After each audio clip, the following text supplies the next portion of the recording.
If your life were a book and you were the author, how would you want your story to go? That's the question that changed my life forever. Growing up in the hot Las Vegas desert, all I wanted was to be free. I would daydream about traveling the world, living in a place where it snowed, and I would picture all of the stories that I would go on to tell. At the age of 19, the day after I graduated high school, I moved to a place where it snowed, and I became a massage therapist. With this job, all I needed were my hands and my massage table by my side, and I could go anywhere. For the first time in my life, I felt free, independent, and completely in control of my life. That is, until my life took a detour.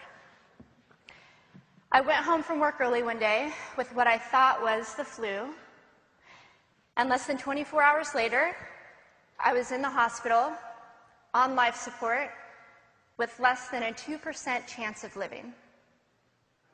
It wasn't until days later, as I lay in a coma, that the doctors diagnosed me with bacterial meningitis, a vaccine-preventable blood infection. Over the course of 2.5 months, I lost my spleen, my kidneys, the hearing in my left ear, and both of my legs below the knee. When my parents wheeled me out of the hospital, I felt like I had been pieced back together like a patchwork doll. I thought the worst was over until weeks later when I saw my new legs for the first time.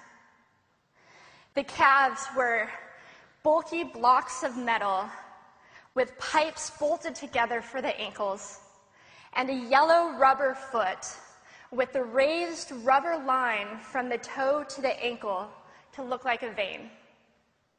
I didn't know what to expect, but I wasn't expecting that. With my mom by my side and tears streaming down our faces, I strapped on these chunky legs and I stood up. They were so painful and so confining that all I could think was, how am I ever going to travel the world in these things? How was I ever going to live the life full of adventure and stories as I always wanted? And how was I going to snowboard again? That day, I went home, I crawled into bed, and this is what my life looked like for the next few months. Me passed out, escaping from reality, with my legs resting by my side. I was absolutely, physically, and emotionally broken. But I knew that in order to move forward, I had to let go of the old Amy and learn to embrace the new Amy. And that is when it dawned on me that I didn't have to be 5'5" anymore. I could be as tall as I wanted.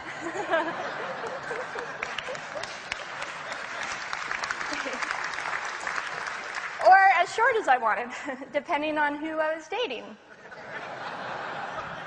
And if I snowboarded again, my feet aren't going to get cold. And best of all, I thought, I can make my feet the size of all the shoes that are on the sales rack. And I did. So there were benefits here. It was this moment that I asked myself that life-defining question. If my life were a book and I were the author, how would I want this story to go? And I began to daydream. I daydreamed like I did as a little girl. And I imagined myself walking gracefully, helping other people through my journey, and snowboarding again. And I didn't just see myself carving down a mountain of powder, I could actually feel it. I could feel the wind against my face and the beat of my racing heart as if it were happening in that very moment. And that is when a new chapter in my life began. 4 months later, I was back up on a snowboard. Although things didn't go quite as expected, my knees and my ankles wouldn't bend, and at one point, I traumatized all the skiers on the chairlift when I fell, and my legs, still attached to my snowboard, went flying down the mountain. And I was on top of the mountain still. I was so shocked. I was just as shocked as everybody else, and I was so discouraged, but I knew that if I could find the right pair of feet, that I would be able to do this again. And this is when I learned that our borders and our obstacles can only do two things. One, stop us in our tracks, or two, force us to get creative. I did a year of research, still couldn't figure out what kind of legs to use, couldn't find any resources that could help me. So I decided to make a pair myself. My leg maker and I put random parts together, and we made a pair of feet that I could snowboard in. As you can see, rusted bolts, rubber, wood, and neon pink duct tape. And yes, I can change my toenail polish. It was these legs and the best 21st birthday gift I could ever receive, a new kidney from my dad, that allowed me to follow my dreams again. I started snowboarding, then I went back to work, then I went back to school, then in 2005 I co-founded a nonprofit organization for youth and young adults with physical disabilities so they could get involved with action sports. From there, I had the opportunity to go to South Africa, where I helped to put shoes on thousands of children's feet so they could attend school. And just this past February, I won 2 back-to-back World Cup gold medals. Thank you.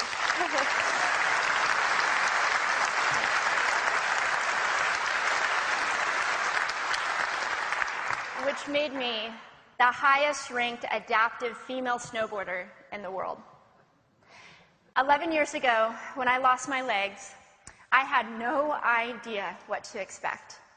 But if you asked me today if I would ever want to change my situation, I would have to say no. Because my legs haven't disabled me. If anything, they've enabled me. They've forced me to rely on my imagination and to believe in the possibilities. And that's why I believe that our imaginations can be used as tools for breaking through borders. Because in our minds, we can do anything, and we can be anything. It's believing in those dreams and facing our fears head on that allows us to live our lives beyond our limits.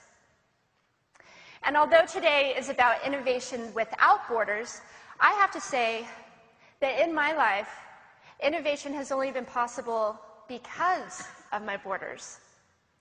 I've learned that borders are where the actual ends, but also where the imagination and the story begins. So the thought that I would like to challenge you with today is that maybe instead of looking at our challenges and our limitations as something negative or bad, we can begin to look at them as blessings. Magnificent gifts that can be used to ignite our imaginations and help us go further than we ever knew we could go. It's not about breaking down borders. It's about pushing off of them and seeing what amazing places they might bring us. Thank you.